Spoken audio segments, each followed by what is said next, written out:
ಅಂದರೆ ಈ ಪಂಚಭೂತಗಳ ಮೇಲೆ ನಮ್ಮ ಸಿನಿಮಾದ ಚಾಪ್ಟರ್ನ ಕೂರಿಸಿರೋದು ಹೆಂಗೆ ಅಂತಂದರೆ, ಈಗ ಪ್ರತಿಯೊಬ್ಬ ವ್ಯಕ್ತಿಗೂ ಸಮಯ, ಸಂದರ್ಭ, ಸಂಬಂಧ ಅನ್ನೋದೇ ಪ್ರತಿಯೊಬ್ಬ ವ್ಯಕ್ತಿಯ ಸಂತೋಷ ಅಥವಾ ಸಂಕಷ್ಟಕ್ಕೆ ಕಾರಣ. ತುಂಬಾ ಸಾಲಾಗಿ 3 ಕಾಸಿನ ಮರ್ಯಾದೆ ಇಲ್ಲ, ಮನೇಲಿ ಮುಖ ತೋರ್ಸಕ್ಕಾಗ್ತಿಲ್ಲ. ಒಂದ್ ಜನ ಒಬ್ರು ಇಬ್ರು ಅಥವಾ ಒಂದು ಟೀಮ್ ಒಂದು ಬಂಗ್ಲೆ ಒಳಗೆ ಹೋಗುತ್ತೆ, ಸಿಕ್ಕಾಕೊಳ್ತಾರೆ, ಅಲ್ಲೊಂದು ಸೋಕಾಡ್ ದೆವ್ವ ಇರುತ್ತೆ, ಅದ್ರದ್ದೇನೋ ಒಂದು ರಿವೆಂಜ್ ಇರುತ್ತೆ. ಇದೇ ನಾವು ನೋಡ್ಕೊಂಡ್ ಬಂದಿರೋ ಫಾರ್ಮ್ಯಾಟ್ ಅಲ್ವಾ, ಹಾರರ್ ಸಿನಿಮಾದ ಫಾರ್ಮ್ಯಾಟ್ ಅಲ್ವಾ. ಸೊ ನನ್ನ ಸಿನಿಮಾ ಹಂಗಿಲ್ಲ.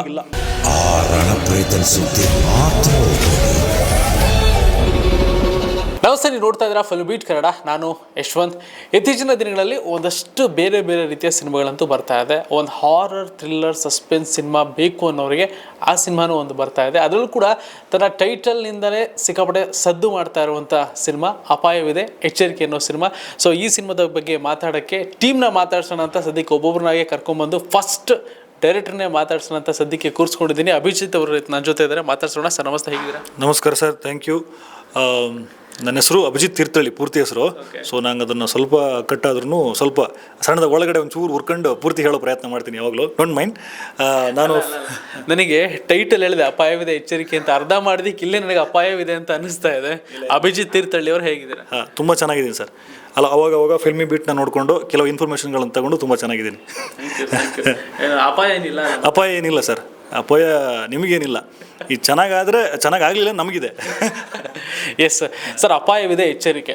ಸೊ ಈ ಬೋರ್ಡ್ನ ಕೆಲವೊಂದು ಹೋಗೋ ರೋಡಲ್ಲಿ, ಕರ್ವಲ್ಲಿ, ಈ ಕಡೆ ಇಂಥ ಕಡೆ ನೋಡುವಂಥದ್ದು ನಾವು ನೋಡಿದ್ದೀವಿ. ಬಟ್ ಅದನ್ನೇ ಸಿನಿಮಾ ಮಾಡ್ಕೊಂಡಿದ್ದೀರಾ. ಆಮೇಲೆ ಟೀಸರ್ ನೋಡಿದೆ, ಕೆಲವೊಂದು ಗ್ಲಿಮ್ಸ್ಗಳೆಲ್ಲ ಒಂದಷ್ಟು ಥ್ರಿಲ್ಲಿಂಗ್ ಎಲಿಮೆಂಟ್, ಒಂದಷ್ಟು ಹಾರರ್ ಎಲಿಮೆಂಟ್ ಎಲ್ಲ ಇತ್ತು. ಸೊ ನಿಮ್ಮ ಮೊದಲನೇ ಡೆಬ್ಯೂ ಸಿನಿಮಾ, ಸೊ ಈ ಥರನೇ ಬರಬೇಕು ಅಂತ ಅನ್ಕೊಂಡಿದ್ರಾ? ಹೌದು. ಅಪಾಯವಿದೆ ಎಚ್ಚರಿಕೆ ಅಂತ ನಿಮಗೆ ಟೈಟ್ಲ್ ಕೇಳಿದಾಗ ಅದೇನು ಇಂಟ್ರೆಸ್ಟಿಂಗ್ ಅಂತ ಅನಿಸ್ತು. ಅಂದರೆ ಇದು ತುಂಬ ಜನ ಅದನ್ನೇ ಹೇಳಿದ್ದು. ಅಂದರೆ ನನಗೇನಂದರೆ, ಎಷ್ಟೋ ಜನಕ್ಕೆ ಅಪಾಯವಿದೆ ಎಚ್ಚರಿಕೆ ಅಂತ ಟೈಟ್ಲು ಕೇಳದಿದ್ರೂ ಕೂಡ ಇದನ್ನೆಲ್ಲೋ ಕೇಳಿದ್ದೀನಲ್ಲ ಅನ್ನೋ ಒಂದು ಫೀಲ್ ಬರುತ್ತೆ ಫಸ್ಟ್ ಆಫ್ ಆಲ್. ಆ್ಯಂಡ್ ಇದನ್ನು ನಾನು ಒಂದು ಪ್ರೆಸ್ ಮೀಟಲ್ಲಿ ಹೇಳಿದ್ದೆ, ಅಪಾಯವಿದೆ ಎಚ್ಚರಿಕೆ ಅಂತ ಟೈಟ್ಲು ಬರೋದಕ್ಕೆ ಬಿಫೋರ್ ನಾನು ಇದನ್ನು ಸೆಕೆಂಡ್ ಇಯರ್ PUC ಇದನ್ನು ಈ ಕತೆ ಮೇಲೆ ನಾನು ವರ್ಕೌಟ್ ಮಾಡ್ತಾ ಅಲ್ಲಿಂದ ಬಂದಿರೋದು ಈ ಜರ್ನಿ. ಇದ್ರದ್ದು ಒಂದು ಥಾಟ್, ಒಂದು ಎಳೆ ಅಲ್ಲಿಂದ ಸಿಕ್ಕಿರುವಂಥದ್ದು. ಆವಾಗ ಈ ಸಿನಿಮಾದ ಟೈಟ್ಲು ಬರೀ ಮನುಷ್ಯನ ಬುರುಡೆ ಆಗಿರುತ್ತೆ. ಅಂದರೆ ಯೂಶ್ವಲಿ ನೀವು ಟ್ರಾನ್ಸ್ಫಾರ್ಮರ್ ಮೇಲೆ ನೋಡಿರ್ತೀರಲ್ಲ, ಬುರುಡೆ 2 ಇದಿರುತ್ತೆ, ಅದರ ಕೆಳಗಡೆ ಅಪಾಯವಿದೆ ಎಚ್ಚರಿಕೆ ಸ್ಲೋಗನ್ ಇರುತ್ತೆ. ಆ ಬುರುಡೆ ನನ್ನ ಟೈಟ್ಲ್ ಆಗಿರುತ್ತೆ ಫಸ್ಟು. ಡೇಂಜರ್ ಅನ್ನೋ ಥರ ಕಾಷನ್ ಬರೀ ಸಿಂಬಲ್ನ ಟೈಟ್ಲ್ ಮಾಡಿ ಇಟ್ಕೊಂಡಿದ್ದೆ. ಅದು ಆವಾಗ ಸೂಪರ್ ಬಂತು ಉಪೇಂದ್ರ ಸರ್ದು. ಸೂಪರ್ ಬಂದಾಗ ಈಗ ನಾನು ಸಿಂಬಲ್ ಇಟ್ಟಿದ್ದು ಅಂತ ಹೆಂಗೆ ಹೇಳೋಕ್ಕಾಗತ್ತೆ ಉಪೇಂದ್ರ ಸರ್. ಸೊ ಅವತ್ತಿಗೆ ಓಕೆ, ನಾನು ಸಿಂಬಲ್ ಇಡ್ತೀನಿ ಅಂತ ಹೇಳೋ ಫಸ್ಟ್ ಫ್ರೆಶ್ ಥಾಟ್ನ ಬದಿಗಿಟ್ಟು ಆ ಕೆಳಗಡೆ ಇರೋ ಸ್ಲೋಗನ್ ಇತ್ತಲ್ಲ, ಅಪಾಯವಿದೆ ಎಚ್ಚರಿಕೆ ಅನ್ನೋದನ್ನು, ಆ ಬೂಡೆನ ತೆಗೆದು, ಬೂಡೆ ಬಿಡೋದು ಬೇಡ ಇನ್ನು ಅಂಥೇಳಿ ಆ ಬೂಡೆನ ತೆಗೆದು ಅಪಾಯವಿದೆ ಎಚ್ಚರಿಕೆನ ಟೈಟ್ಲ್ ಮಾಡ್ತೀನಿ. ಕೆಳಗಡೆ ಚಾಪ್ಟರ್ ಕ್ಲೋಸ್ ಅನ್ನೋದು, ಅದು ಸಿನಿಮಾಗೆ ತುಂಬ ಸಂಬಂಧಪಟ್ಟಿರುವಂಥದ್ದು ಚಾಪ್ಟರ್ ಕ್ಲೋಸ್ ಅನ್ನೋ ಟ್ಯಾಗ್ಲೈನು. ಸೊ ಅದನ್ನ ಇಟ್ಕೊಂಡು ಹೋಗ್ತಾ ಇದೆ. ಸೊ ಸಿನಿಮಾದ ಹೆಸರು ಏನು ಅಂತ ಕೇಳಿದಾಗ ಅಪಾಯವಿದೆ ಎಚ್ಚರಿಕೆಯಿಂದ ಅಪ ಅಂತಾರೆ ಫಸ್ಟು. ಬಟ್ ಅದು ಸ್ವಲ್ಪ ತಲೆಯಲ್ಲಿ ಕೂತಾಗ ಆಮೇಲೆ ಆಚೆ ಹೋಗಲ್ಲ. ಅದು ಅಪಾಯವಿದೆ ಎಚ್ಚರಿಕೆ ಅನ್ನೋದನ್ನು ರಿಜಿಸ್ಟರ್ ಮಾಡ್ತಾ ಇದೆ ಟೈಟ್ಲೇ. ಸೊ ಹಂಗೆ ಈಗ ನಿಮ್ಮ ಬಗ್ಗೆ ಕೇಳ್ಪಟ್ಟೆ, ಒಂದು 10+ ಇಯರಿಂದ ಇಂಡಸ್ಟ್ರಿಯಲ್ಲಿ ಇದ್ದೀನಿ ಅಂತ ಹೇಳಿದ್ರಿ. ಒಂದಷ್ಟು ಸೀರಿಯಲಿಗೆ ಕೆಲಸ ಮಾಡಿದಿರಾ, ಒಂದಷ್ಟು ಹಾಡುಗಳು ಬರೆದಿದ್ದೀರಾ. ಸೊ ಈಗ ಸಿನಿಮಾ ಡೈರೆಕ್ಷನ್ ಮಾಡ್ತಾ ಇದ್ದೀರಾ. ಸೊ ಹಿಂದೆ ಹೆಂಗಿತ್ತು ಇದರ ಡೈರೆಕ್ಟರ್ ಆಗೋಕ್ಕಿಂತ ಮುಂಚಿನ ಪ್ರೋಸೆಸ್? ಆ್ಯಕ್ಚುಲಿ ಬೇಸಿಕಲಿ ನಾನೊಬ್ಬ ರಂಗಭೂಮಿ ಕಲಾವಿದ. ಅಂದರೆ ನಮ್ಮದು ಊರು ತೀರ್ಥಹಳ್ಳಿ, ಮಲೆನಾಡು. ಅಲ್ಲಿ ಈ ನೀನಾಸಮಿನ ಕೆಲವೊಂದು ಕ್ಯಾಂಪ್ಗಳಲ್ಲಿ ವರ್ಕ್ ಮಾಡಿ ಥಿಯೇಟ್ರು ಅಂದರೆ ತುಂಬ ಇಷ್ಟ ನನಗೆ. ಅಂದರೆ ಆ ಲೈಟಿಂಗು, ರಂಗಭೂಮಿ ತುಂಬ ಕೊಟ್ಟಿದೆ ನನಗೆ. ಇನ್ಫ್ಯಾಕ್ಟ್ ಆ್ಯಕ್ಟಿಂಗಲ್ಲಿ ಹೋಗಿದ್ದು ನಾನು. ಬರವಣಿಗೆ ಸ್ಕಿಲ್ ಚಿಕ್ಕ ವಯಸ್ಸಿಂದ 4ನೇ ಕ್ಲಾಸಿಂದ ಬರಿತಾ ಇದ್ದೆ. ಸೊ ನನ್ನ ಬರವಣಿಗೆಯ ಹಾದಿ ಇನ್ಯಾವುದೋ ಕತೆ ಅಥವಾ ಕವನ ಸಂಕಲ ಅದು ಯಾವುದೂ ಆಗಲ್ಲ ಅಂತ ಗೊತ್ತಾದಾಗ ನನಗೆ ಕಂಡಿದ್ದೆ ಸಿನಿಮಾ, ಅಥವಾ ಸಿನಿಮಾ ಹಾಡುಗಳು, ಸಿನಿಮಾ ಕತೆ, ಸ್ಕ್ರೀನ್ ಪ್ಲೇ. ಇದು ಓಕೆ, ಇಲ್ಲಿ ನನ್ನ ಜಾಗ, ಇದು ನಾನು ಕಂಡುಕೊಳ್ಬೇಕು, ಇಲ್ಲಿ ಎಕ್ಸ್ಪ್ಲೋರ್ ಮಾಡಬೇಕು ಅಂತ ಬಂದಾಗ 2014 ಸೆಪ್ಟೆಂಬರ್ 3ನೇ ತಾರೀಕು ನಾನು ಫಸ್ಟ್ ಬೆಂಗಳೂರಿಗೆ ಬರುವಂಥದ್ದು. ದಿ ಪ್ಲ್ಯಾನ್ ಅನ್ನೋ ಒಂದು ಸಿನಿಮಾಗೆ ಡೈರೆಕ್ಷನ್ ಡಿಪಾರ್ಟ್ಮೆಂಟಿಗೆ ಜನ ಬೇಕು ಅಂತ ಆಡಿಷನ್ ಕಾಲ್ ಮಾಡ್ತಾರೆ. ಸೊ ಅಲ್ಲಿ ಬಂದು ಓಕೆ, ಅಲ್ಲೊಂದಷ್ಟು ಏನೋ ಬರೆಯೋಕ್ಕೆ ಕೊಡ್ತಾರೆ, ಅದರಿಂದ ಸೆಲೆಕ್ಟ್ ಆಗಿ ಫಸ್ಟ್ ಸಿನಿಮಾ ಅದು ನನಗೆ. ಅದಾದ ನಂತರ ಕೇಕೆಗಳು ಸಾರ್ ಅಂತ ಒಂದು ಸೀರಿಯಲ್ ಬರಿತೀನಿ. ಅದಾದ ನಂತರ ತುಂಬ ಸಿನಿಮಾಗಳಿಗೆ ಲಿರಿಕ್ಸ್ ಬರೆಯೋದಕ್ಕೆ ಒದ್ದಾಡ್ತೀನಿ, ಹುಡುಕ್ತೀನಿ. ಒಂದು 6-7 ಸಿನಿಮಾಗೆ ಬರ್ದೀನಿ. ಕೆಲವೊಂದು ರಿಲೀಸ್ ಆಗಿಲ್ಲ, ಕೆಲವೊಂದು ರಿಲೀಸ್ ಆಗಲ್ಲ, ಕೆಲವೊಂದು ಆಗಿದ್ದು ಗೊತ್ತೇ ಇಲ್ಲ. ಸೊ ಆ ಥರದ್ದೆಲ್ಲ ಆಗಿದೆ. ಅದಾದ ನಂತರ ಮಜಾ ಟಾಕೀಸಿಗೆ ಕೂಡ ಗೋಸ್ಟ್ ರೈಟ್ರಾಗಿ ವರ್ಕ್ ಮಾಡ್ತೀನಿ ನಾನು. ಸೊ ಅದಾದ ನಂತರ ಕದ್ದು ಮುಚ್ಚಿ ಅನ್ನೋ ಸಿನಿಮಾಗೆ ಡೈರೆಕ್ಟ್ರಾಗಿ ವರ್ಕ್ ಮಾಡ್ತೀನಿ. ಅಲ್ಲಿ ಡೈಲಾಗ್ಸು ನಾನೇ ಬರೆಯೋದು, ಆಮೇಲೆ ಒಂದು ಚಿಕ್ಕಣ್ಣ ಜೊತೆ ಆ್ಯಕ್ಟ್ ಕೂಡ ಮಾಡ್ತೀನಿ. ಅಂದರೆ ಆ್ಯಕ್ಟಿಂಗ್ ಹಿನ್ನೆಲೆ ಇರೋದ್ರಿಂದ ಸೈಮಲ್ಟೇನಿಯಸ್ಲಿ ಅಲ್ಲಲ್ಲಿ ಆ್ಯಕ್ಟಿಂಗ್ ಕೂಡ ಮಾಡ್ಕೊಂಡ್ಬರ್ತೀನಿ. ಬಟ್ ಮೇಜರ್ ಫೋಕಸ್ ಅದಲ್ಲ. ಸೊ ಇಂಡಸ್ಟ್ರಿಯಲ್ಲಿ ಈ ಮಣ್ಣು ಹೊರೋದು ಅಂತ ಏನಂತಾರಲ್ಲ, ಈ ಮಣ್ಣು ಹೊತ್ತು ತಲೆ ಯಾವತ್ತು ಭಾರ ಆಗುತ್ತೆ ಅವತ್ತಿಗೆ ಇಲ್ಲ ನಾವು ಸ್ವಲ್ಪ ಎಕ್ಸ್ಪ್ಲೋರ್ ಆಗಬೇಕು, ನಮ್ಗೆ ಯಾರೋ ವೇದಿಕೆನ ಕಲ್ಪಿಸ್ಕೊಡಲ್ಲ, ನಮಗೆ ನಾವೇ ವೇದಿಕೆ ಮಾಡ್ಕೊಳ್ಬೇಕು ಅಂತ ಅಂದಾಗ ಎಷ್ಟು ಸಾಹಿತ್ಯ ಬರೆಯೋಕ್ಕೆ, ಲಿರಿಕ್ಸ್ ಬರೆಯೋಕ್ಕೆ, ಸ್ಕ್ರೀನ್ ಪ್ಲೇ ಕತೆ ಹಿಡ್ಕೊಂಡು ಓಡಾಡಿದ್ನಲ್ಲ. ಸೊ ನಾನು ಹೆಂಗೂ ಡೈರೆಕ್ಷನ್ ಮಾಡಬೇಕು ಅಂತಲೇ ಬಂದಿದ್ದು ಅಂಥೇಳಿ ಅದ್ರ ಮೇಲೆ ಎಕ್ಸ್ಪ್ಲೋರ್ ಮಾಡ್ಕೊಂಡು ಹೋಗುವಾಗ ನನಗೆ ಈ ಕದ್ದು ಮುಚ್ಚಿ ಅನ್ನೋ ಸಿನಿಮಾಗೆ ನಾನೇನು ಕೋಡೈರೆಕ್ಟರ್ ವರ್ಕ್ ಮಾಡ್ತೀನಿ, ಅದೇ ಸಿನಿಮಾ ಪ್ರೊಡ್ಯೂಸರು ನನ್ನ ಕೆಲಸ ನೋಡಿಬಿಟ್ಟು ಓಕೆ ಇವ್ನು ಹಾನೆಸ್ಟ್ ಆಗಿದ್ದಾನೆ, ಏನೋ ಮಾಡ್ತಾನೆ ಅಂತ ಹೇಳ್ಬಿಟ್ಟು ನಿನಗೂ ಸಿನಿಮಾ ಮಾಡ್ತೀನಿ ಅಂತ ತುಂಬ ಸ್ಮಾಲ್ ಸ್ಕೇಲ ಸ್ಟಾರ್ಟ್ ಆಗುತ್ತೆ. ಅದಾದಮೇಲೆ ಕತೆ ನಾನು ಅವ್ರಿಗೆ ಯಾವಾಗ ಹೇಳ್ತೀನಿ, ಕಥೆಯಲ್ಲಿ ಇದ್ದಿದ್ದ ಕಂಟೆಂಟು ಅದು ತುಂಬ ಫ್ರೆಶ್ ಆಗಿರೋ ಕಾರಣಕ್ಕೆ, ಮತ್ತು ಅದು ಯಾವ ಅಂದರೆ ಈ ಕೆಲವೊಂದು ಅಜೆಂಡಾ ಇದೆಯಲ್ಲ, ಸಿನಿಮಾ ಹಂಗಿರಬೇಕು ಹಿಂಗಿರಬೇಕು ಬಿಸ್ನೆಸ್ ಪರ್ಸ್ಪೆಕ್ಟಿವಿಂದ, ಅದು ಯಾವುದೂ ಇಲ್ಲದೆ ತುಂಬ ನೀಟ್ ಒಂದು ಕಂಟೆಂಟ್ ಸಿನಿಮಾ ಆಗಿ, ಅಂದರೆ ಜನರನ್ನ ತುಂಬ ಸೀಟ್ ಎಡ್ಜಲ್ಲಿ ಕೂರಿಸುವಂಥ ಕಥೆಯಲ್ಲೇ ಅದು ಹಂಗಿದ್ದರಿಂದ ಅವರು ತುಂಬ ಇಂಟ್ರೆಸ್ಟಿಂಗಾಗಿ ಅದ್ರ ಮೇಲೆ ಬಂಡವಾಳ ಹೂಡ್ತೀನಿ ಅಂತ ಬರ್ತಾರೆ. ಅದಾದಮೇಲೆ ಹಾಗೆ ಕ್ಯಾನ್ವಾಸ್ ಸ್ವಲ್ಪ ದೊಡ್ಡದಾಗ್ತಾ ಹೋಗುತ್ತೆ. ಸೊ ಈ ಎಷ್ಟು 6 ವರ್ಷ ಅಲ್ದಿದ್ನಲ್ಲ ಲಿರಿಕ್ಸ್ ಬರೆಯೋದಕ್ಕೆ, ಸೊ ನನ್ನ ಸಿನಿಮಾಗೆ ನಾನೇ ಲಿರಿಕ್ಸ್ ಬರೀತೀನಿ. 3 ಸಾಂಗ್ ಇದೆ, 3 ಸಾಂಗು ನಾನೇ ಬರಿತೀನಿ. ಸೊ ಇವತ್ತು ನೀವು ಕೇಳಿರ್ಬೋದು ಚುರುಕು ನೋಟವೇ ಅನ್ನೋ ಸಾಂಗು ಇವತ್ತು ಏನು ಟ್ರೆಂಡಿಂಗಲ್ಲಿದೆ. ಸೊ ಅದು ನಂದೇ ಸಾಹಿತ್ಯ, ಬ್ಯಾಚುಲರ್ ಸಾಂಗ್ಸು ನಂದೇ ಸಾಹಿತ್ಯ, ಇನ್ನೊಂದು 3ನೇ ಸಾಂಗ್ ಅದು ಕೂಡ ನಂದೇ ಸಾಹಿತ್ಯ. ಸೊ ಪೆನ್ನಲ್ಲಿ ಆಗೋ ಎಲ್ಲ ಕೆಲಸಗಳನ್ನು ನಾನು ಇಲ್ಲೇ ಮಾಡ್ತೀನಿ. ಪೆನ್ನಲ್ಲಿ ಯಾರಿಗೂ ಅದು ಕೆಲಸ ಇಲ್ಲ. ಸೊ ಯಾಕಂದರೆ 10 ವರ್ಷದ ಶ್ರಮ ಅಲ್ಲ, ಒಂದಷ್ಟು ಮೆಟ್ಟು ಸೌದಿದೆ. ಸೊ ಹಾಗಾಗಿ ಅಪಾಯವಿದೆ ಎಚ್ಚರಿಕೆಯಲ್ಲಿ ಪೆನ್ನಲ್ಲಾಗೋ ಎಲ್ಲ ಕೆಲಸ ನಾನು ಮಾಡಿಕೊಂಡು, ಅದಾದ ನಂತರ ಸಿನಿಮಾ ತುಂಬ ಪ್ಯೂರ್ ಸಬ್ಜೆಕ್ಟ್ ಆಗಿರೋದ್ರಿಂದ ಇಲ್ಲಿ ಯಾವುದೇ ರೀತಿ ಇದು ಸ್ಟಾರ್ ಕ್ಯಾಸ್ಟ್ನ ಅಥವಾ ನೋಟಿಸ್ ಆಗಿರುವಂಥ ಫೇಸ್ಗಳನ್ನು ಡಿಮ್ಯಾಂಡ್ ಮಾಡ್ತಿರಲ್ಲ ಕತೆ. ಇದೊಂದು ಪ್ಯೂರ್ ಕಂಟೆಂಟ್ ಸಬ್ಜೆಕ್ಟು. ಮತ್ತು ಹೊಸಬರು ಬೇಕಾಗತ್ತೆ ನನಗೆ ಯಾರನ್ನ ಆದರೆ ಆರ್ಟಿಸ್ಟ್ಗಳು ಅಂತ ಅನ್ಸ್ಕೊಳ್ಳೋರು, ಅವರಿಗೆ ಹಿಂದ್ಗಡೆ ಒಂದು ಬ್ಯಾಗೇಜ್ ಇರಬಾರ್ದು. ಲೈಕ್ ಅವ್ರಿಗೇನೋ ಇವ್ರು ಈ ಥರ ಇದು ಸ್ಕ್ರೀನ್ ಮೇಲೆ ಬಂದರೆ ಹಿಂಗೆ ಕಾಣಿಸ್ಕೊಳ್ಬೇಕು ಅಂತ ಇರಬಾರ್ದು. 3 ಜನ ಫ್ರೆಶ್ ಹುಡುಗರು, ಅಂದರೆ ಅದು ಪಂಚಭೂತಗಳಲ್ಲಿ ನಾನು ಒಬ್ಬರನ್ನ ಬೆಂಕಿ ನೀರು ಗಾಳಿ ಅಂತ ಕನ್ಸಿಡರ್ ಮಾಡಿ 3 ಪಾತ್ರಗಳನ್ನು ಸೃಷ್ಟಿ ಮಾಡಿ ಅವ್ರನ್ನ ಆಡಿಷನ್ ಮಾಡಿ ಸೆಲೆಕ್ಟ್ ಮಾಡಿ, ನೀವು ಟೀಸರಲ್ಲಿ ನೋಡಿರ್ಬೋದು, ನಮ್ಮ ವಿಕಾಸ್ ಉತ್ತಯ್ಯ ಆಗಲಿ, ಮಿಥುನ್ ತೀರ್ಥಳ್ಳಿ ಆಗಲಿ, ರಾಘವ್ ಕೊಡಚಾದ್ರಿ, ಮತ್ತು ಇವ್ರು 3 ಜನರನ್ನು ಆಡಿಷನ್ ಮಾಡಿ ಸೆಲೆಕ್ಟ್ ಮಾಡಿ ಅಲ್ಲಿ ಅವ್ರನ್ನ ಅಂದರೆ ಒಂದು 8 ತಿಂಗಳು ತಯಾರು ಮಾಡಿ ಹೋಗಿದ್ದು. ಅದಾದ ನಂತರ ಸಿನಿಮಾ ಆಬ್ವಿಯಸ್ಲಿ ನಮ್ಮ ಹೀರೋಯಿನ್ ಗೊತ್ತು ರಾಧಾ ಭಗವತಿ, ಅವರು ತುಂಬ ಅದ್ಭುತವಾಗಿ ನಟಿಸಿದ್ದಾರೆ. ಸಿನಿಮಾ ತುಂಬ ಚೆನ್ನಾಗಿ ಬಂದಿದೆ. ಈಗ ಕೆಲವೊಂದು ಥ್ರಿಲ್ಲಿಂಗ್ ಎಲಿಮೆಂಟ್ ಅಥವಾ ಹಾರರ್ ಎಲಿಮೆಂಟ್ ಅಂತ ಬಂದಾಗ ಆ ಥರ ಒಂದು ಬರಿತಾ ಇದ್ದೀನಿ ಕತೆ ಅಂತ ಅಂದಾಗ ಒಂದು ನಮಗೆ ಫೀಲ್ ಆಗಿರಬೇಕು, ಇಲ್ಲ ನಾವೆಲ್ಲೋ ಕೇಳಿರಬೇಕು, ಇಲ್ಲ ಓದಿರಬೇಕು. ಸೊ ಈ ಒಂದು ಎಲಿಮೆಂಟಲ್ಲಿ ಏನಾದರೂ ನಿಮಗೆ ಫೀಲ್ ಆಗಿದೆ, ಏನಾದರೂ ಇದೆಯಾ, ಇಲ್ಲ ಅನಿಸಿದ್ದು ಕೇಳಿದ್ದು? ಆ್ಯಕ್ಚುಲಿ ತುಂಬ ಒಳ್ಳೆ ಕ್ವಶನ್ ಸರ್ ಇದು, ಯಾರು ಕೇಳಿರಲಿಲ್ಲ. ಹೆಂಗಂದರೆ ನಮ್ಮದು ಕಂಪ್ಲೀಟ್ಲಿ ಮಲೆನಾಡು ಸರ್. ನಾನು ಹುಟ್ಟಿ ಬೆಳೆದಿದ್ದು, ನಿಮಗೆ ಗೂಗಲಲ್ಲಿ ಹಾಕಿದ್ರು ನಮ್ಮ ಊರನ್ನ ಹುಡ್ಕೋಕ್ಕೆ ಅದು ಭಾಳ ಕಷ್ಟಪಡುತ್ತೆ ಅಂಥ ಒಂದು ಕಾಡು. ನಾನು ತೀರ್ಥಹಳ್ಳಿಲಿ ಒಂದು ಕಾನು ಮನೆ ಅಂತ ಊರು, ಅಂದರೆ ಹೆಸರಲ್ಲೇ ಕಾಡಿದೆ ಆಯಿತಾ. ನಾವು ಬೆಳಗ್ಗೆ ಎದ್ದರೆ ಆ ಜೀರುಂಡೆ ಸೌಂಡು ಮತ್ತು ಅಲ್ಲೊಂದು ಸಣ್ಣ ಇನ್ಸೆಕ್ಟ್ಗಳು ಕೂಗೋ ಸೌಂಡ್ಗಳ ಜೊತೆನೇ ಬದುಕಿದ್ದು ನಾವು. ಏನು ಅಕ್ಕಪಕ್ಕ ಮನೆಯಲ್ಲಿ ಜಾಸ್ತಿ ಮನೆಗಳಿಲ್ಲ, ನಮ್ಮ ಜೊತೆ ನಾವೇ ಬದುಕಿ ಆ ಥರದ್ದೆಲ್ಲ ನೋಡ್ಕೊಂಡು ಬೆಳೆದಿರೋದಲ್ಲ. ಸುಮ್ಮನೆ ಊಹಾಪೋಹಗಳಿಗಂತ ಕಥೆಗಳು ಕಟ್ಟೋರು ನಮ್ಮ ಊರಲ್ಲಿ. ಅದು ಹೆಂಗೆ ಅಂದರೆ ಒಂದು ಮಜಕ್ಕೂ ಇರ್ಬೋದು, ಅಥವಾ ಅದು ಇನ್ನು ಕೆಲವರಿಗೆ ಅಲ್ಲಿ ಹೋಗ್ಬಿಡಿ, ಹಂಗೆ ಮಾಡಿಬಿಡಿ, ಹಿಂಗೆ ಮಾಡಿಬಿಡಿ, ಅಲ್ಲಿ ಹಂಗಿದೆ ಇಲ್ಲಿ ಹಿಂಗಿದೆ ಅಂತ ಹೇಳೋ ಕಥೆನೂ ಇರ್ಬೋದು. ಅದರಿಂದ ಅವ್ರಿಗೇನೋ ಈ ಉದ್ದೇಶವೂ ಇರ್ಬೋದು. ಆ ಎಲ್ಲ ಕಥೆಗಳು ನನ್ನನ್ನು ಇನ್ಸ್ಪೈರ್ ಮಾಡ್ತಾ ಹೋಯಿತು. ನಿಮಗೆ ಸಿಂಪಲ್ಲಾಗಿ ನೋಡಿದ್ರೆ ನನ್ನ ಸಿನಿಮಾದಲ್ಲಿ ಒಂದು ಬೆಚ್ಚಪ್ಪ ಬರುತ್ತೆ, ಬೆಚ್ಚಪ್ಪ ಓಕೆನಾ, ಬೆದರುಗೊಂಬೆ. ನಾವು ಊರಲ್ಲಿ ಸಿಂಪಲ್ಲಾಗಿ ಗದ್ದೆ ತೋಟ ಗದ್ದೆಗೆಲ್ಲ ನರಿ ಮಂಗ ಎಲ್ಲ ಬರಬಾರ್ದು, ಪಕ್ಷಿಗಳು ಬರಬಾರ್ದು ಅಂತ ಇಡ್ತೀವಿ. ನನಗೆ ಆ ಥರದ್ದು ನನಗೆ ನೋಡೋದಕ್ಕೆ, ನನಗೆ ಬೆಂಗಳೂರಲ್ಲ ಹುಟ್ಟಿದ್ದು, ಕಾರು ಬಸ್ಸು ಲಾರಿ ಏನೂ ಇರ್ತಿರ್ಲಿಲ್ಲ, ಮೊಬೈಲ್ ಇರ್ತಿಲ್ಲ, ಇಂಟರ್ನೆಟ್ ಇರಲಿಲ್ಲ, ಇವತ್ತಿಂದ ಏನೂ ಇರಲಿಲ್ಲ. ಆ ಬೆಚ್ಚಪ್ಪ ಅಂಥದ್ದೇನು ನೋಡಿ ಇನ್ಸ್ಪಿರೇಷನ್ ಆಗೋದು. ಮತ್ತು ಇದನ್ನೆಲ್ಲ ಸಬ್ಜೆಕ್ಟಿಗೆ ತಂದರೆ ಹೇಗೆ ಅಂಥೇಳಿ ಕಂಪ್ಲೀಟ್ಲಿ ಒಂದು ಕಲ್ಟ್ ಕಥೆ ಇದು. ಅಂದರೆ ಇವತ್ತಿಗೆ ಯಾವುದೋ ಮಲಯಾಳಂ ಸಿನಿಮಾ ಇಂಡಸ್ಟ್ರಿಯಲ್ಲಿ, ತಮಿಳಲ್ಲಿ ಯಾವುದೋ ಒಂದು ಒಳ್ಳೆ ಕತೆ ಬಂದಾಗ ನಾವು ಅದನ್ನು ಏನು ಕಲ್ಟು, ಏನು ನೇಟಿವಿಟಿ, ಅದು ಈವನ್ ಕಾಂತಾರನೇ ಎಂಥ ಕಲ್ಟ್ ಸಬ್ಜೆಕ್ಟ್, ಅದು ನೇಟಿವಿಟಿ ಸಬ್ಜೆಕ್ಟು ಅಂತ ತುಂಬ ಎಕ್ಸ್ಪ್ಲೋರ್ ಆಗ್ತಾಯಿದೆ ಇವತ್ತಿಗೆ. ಸೊ ಅದೇ ಥರದ್ದು ಒಂದು ಮಲೆನಾಡಿನ ಕಲ್ಟ್ ಸಬ್ಜೆಕ್ಟು, ಅಂದರೆ ಮಲೆನಾಡಿನ ಮಣ್ಣಿನ ಕತೆ ಇದು. ಹಾಗಂತ ಏನೋ ತುಂಬ ಪ್ರೀಚ್ ಮಾಡೋಕ್ಕೆ ಹೋಗ್ತಿರುವಂಥದ್ದಲ್ಲ. ಅಂದರೆ ಅದನ್ನು ಎಂಟರ್ಟೈನ್ ಆಗಿ ಜನಕ್ಕೆ ಅವ್ನು 150 ರೂಪಾಯಿ ಕೊಟ್ಟು ಒಂದು 2.5 hour ಕೊಡ್ತಾನೆ ಅಂತಂದರೆ, ಅವನಿಗೆ ಎಂಟರ್ಟೈನ್ ಮಾಡಿಲ್ಲ ಅಂತಂದರೆ ಅವ್ನು ತುಂಬ ಡಿಸಪಾಯಿಂಟ್ ಆಗಿಬಿಡ್ತಾನೆ, ಮತ್ತು ಯಾವತ್ತೂ ನಮ್ಮ ಕ್ಷಮಿಸಲ್ಲ ಅಲ್ವಾ. ಸೊ ಅವನಿಗೆ ಏನೇನು ಬೇಕು ಆ ರುಚಿಗೆ ತಕ್ಕಂಥ ಎಲ್ಲ ಪದಾರ್ಥಗಳನ್ನು ಹಾಕಿ, ಕಾಮಿಡಿ ಇದೆ, ನಿಮ್ಮನ್ನು ನಗಿಸುತ್ತೆ, ನಿಮ್ಮನ್ನು ಎಂಟರ್ಟೈನ್ ಮಾಡುತ್ತೆ, ನಿಮ್ಗೊಂದು ಸಣ್ಣ ಮಾಸ್ ಫೀಲ್ ಇದೆ, ಲವ್ ಇದೆ, ಒಳ್ಳೆ ಅದ್ಭುತವಾದ ಸಾಂಗ್ ಇದೆ. ನಮ್ಮ ಸಿನಿಮಾದ ಬ್ಯಾಕ್ಗ್ರೌಂಡ್ ಸ್ಕೋರ್ ತುಂಬ ಚೆನ್ನಾಗಿದೆ. ನಿಮ್ಮನ್ನು ಅವಾಗ ತುಂಬ ಚೆನ್ನಾಗಿ ಹೆದರಿಸುತ್ತೆ ಸಿನಿಮಾ. ಒಂದು ಒಳ್ಳೆ ಟ್ವಿಸ್ಟ್ ಟರ್ನ್ ಇದೆ. ಅವ್ನು ಕೊಡೋ ದುಡ್ಡಿಗೆ, ಆಡಿಯನ್ ಕೊಡೋ ದುಡ್ಡಿಗೆ ಆ ಡ್ಯಾಮ್ ಪ್ಯಾಕ್ಡ್ ಆಗಬೇಕಾಗಿರುವಂಥ ಎಲ್ಲ ಎಲಿಮೆಂಟ್ಸ್ಗಳನ್ನು ಹಾಕಿ ಮಾಡಿರುವಂಥದ್ದು ಅಪಾಯದ ಎಚ್ಚರಿಕೆ.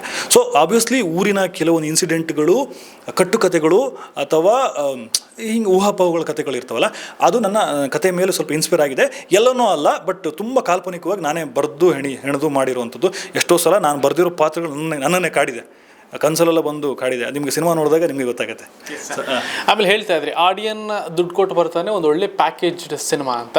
ಸೊ ಇತ್ತೀಚಿನ ದಿನಗಳಲ್ಲಿ ಒಂದಷ್ಟು ಸಿನಿಮಾಗಳು ಬರ್ತಾ ಇದೆ ಆ್ಯಂಡ್ ಹಾರರ್ ಸಿನಿಮಾ ಅಂತ ಮುಂದಾಗಿ ಸಿಕ್ಕಾಪಟ್ಟೆ ಬಂದು ಹೋಗಿದೆ. ಸೊ ಒಂದು ಚೂರು ಚೇಂಜ್ ಇರುತ್ತೆ ಬಿಟ್ರೆ ಹಿಂಗಾಗುತ್ತೆ, 3 ಜನ ಎಲ್ಲೋ ಸಿಗಾಕೊಂಡ್ಬಿಡ್ತಾರೆ, ಇದೇ ತರ ಒಂದಷ್ಟು ಪ್ಯಾಟರ್ನ್ ಅಲ್ಲಿ ಬೇರೆ ಬೇರೆ ರೀತಿಯ ಒಂದಷ್ಟು ಸಿನಿಮಾಗಳಿದೆ. ಸೊ ಒಂದಷ್ಟು ಎಕ್ಸ್ಪೆಕ್ಟ್ ಮಾಡ್ಕೊಂಡು ಬರ್ತಾರೆ ಇರೋ ಒಂದಷ್ಟು ಅವತ್ತು ಥಿಯೇಟ್ರಲ್ಲಿ ನನಗೊಂದು ಎಕ್ಸೈಟ್ಮೆಂಟ್ ಸಿಗಬೇಕು, ಒಂದು ಹಾರರ್ ಫೀಲ್ ಸಿಗಬೇಕು ಅಂತ. ಸೊ ಇವೆಲ್ಲವೂ ಕೂಡ ಡೈರೆಕ್ಟರ್ ಚಾಲೆಂಜ್ ಆ್ಯಂಡ್ ನಿಮ್ಮ ಒಂದು ಮೊದಲನೇ ಡೆಬ್ಯೂ ಸಿನಿಮಾ ಅಂತ ಇದ್ದಾಗ ಸೊ ನೆಕ್ಸ್ಟ್ ನೀವು ಇನ್ನೊಂದು ಸಿನಿಮಾ ಮಾಡ್ತೀನಿ, ನಿಮ್ಮ ಗ್ರಾಫ್ ಕೂಡ ಮೇಲೆ ಹೋಗಬೇಕಾಗತ್ತೆ. ಸೊ ಆ ಚಾಲೆಂಜ್ನ ಎಷ್ಟರ ಮಟ್ಟಿಗೆ ನೀವು ತಗೊಂಡು ಎಷ್ಟು ಎಕ್ಸೈಟು ಜೊತೆಗೆ ಎಷ್ಟು ಭಯ ಇದೆ ನಿಮಗೆ ಅಂತ? ಯೂಶ್ವಲಿ ಸರ್, ಅಂದರೆ ಹಾರರ್ ಸಿನಿಮಾ ಅಥವಾ ಸಸ್ಪೆನ್ಸ್ ಸಿನಿಮಾ ಬರವಣಿಗೆ ತುಂಬ ಕಷ್ಟ. ಯಾಕಂದರೆ ಇವತ್ತು ನೀವು ಇಂಡಿಯನ್ ಲ್ಯಾಂಗ್ವೇಜ್ ಅಥವಾ ಫಾರಿನ್ ಯಾವುದೇ ಲ್ಯಾಂಗ್ವೇಜ್ ತೊಗೊಂಡ್ರೆ ಇವತ್ತು ತುಂಬ ಗ್ಲೋಬಲಿ ನಾವು ಆಡಿಯನ್ನು ತುಂಬ ಗ್ಲೋಬಲಾಗಿ ಎಕ್ಸ್ಪ್ಲೋರ್ ಆಗಿದ್ದಾನೆ. ಸೊ ಅವನು ನೋಡಿದಿರೋ ಕಂಟೆಂಟೇ ಇಲ್ಲ, ಅವನಿಗೆ ನೋಡಿದ್ರೆ ಟ್ವಿಸ್ಟ್ ಅಂಡ್ ಯಾವುದೇ ಟ್ವಿಸ್ಟ್ಗಳು ತುಂಬ ಎಕ್ಸೈಟ್ ಆಗಲ್ಲ ಇವತ್ತಿಗೆ. ಅದು ಮತ್ತು ಅದರಲ್ಲೂ ಹಾರರ್ ಅಂತ ತೊಗೊಂಡೋದ್ರೆ ಒಂದು ಜನ ಒಬ್ಬರು ಇಬ್ಬರು ಅಥವಾ ಒಂದು ಟೀಮು ಒಂದು ಬಂಗ್ಲೆ ಒಳಗೆ ಹೋಗುತ್ತೆ, ಸಿಕ್ಕಾಕೊಳ್ತಾರೆ, ಅಲ್ಲೊಂದು ಸೋಕಾಡ್ ದೆವ್ವ ಇರುತ್ತೆ, ಅದ್ರದ್ದೇನೋ ಒಂದು ರಿವೆಂಜ್ ಇರುತ್ತೆ. ಇದೇ ನಾವು ನೋಡ್ಕೊಂಬಂದಿರೋ ಫಾರ್ಮ್ಯಾಟ್ ಅಲ್ವಾ, ಹಾರರ್ ಸಿನಿಮಾದ ಫಾರ್ಮ್ಯಾಟ್ ಅಲ್ವಾ. ಸೊ ನನ್ನ ಸಿನಿಮಾ ಹಂಗಿಲ್ಲ. ಅಂದರೆ ಸಿನಿಮಾ ಓಪನಿಂಗಿಂದನೇ ಹಾರರ್ ಸ್ಟಾರ್ಟ್ ಆಗಲ್ಲ.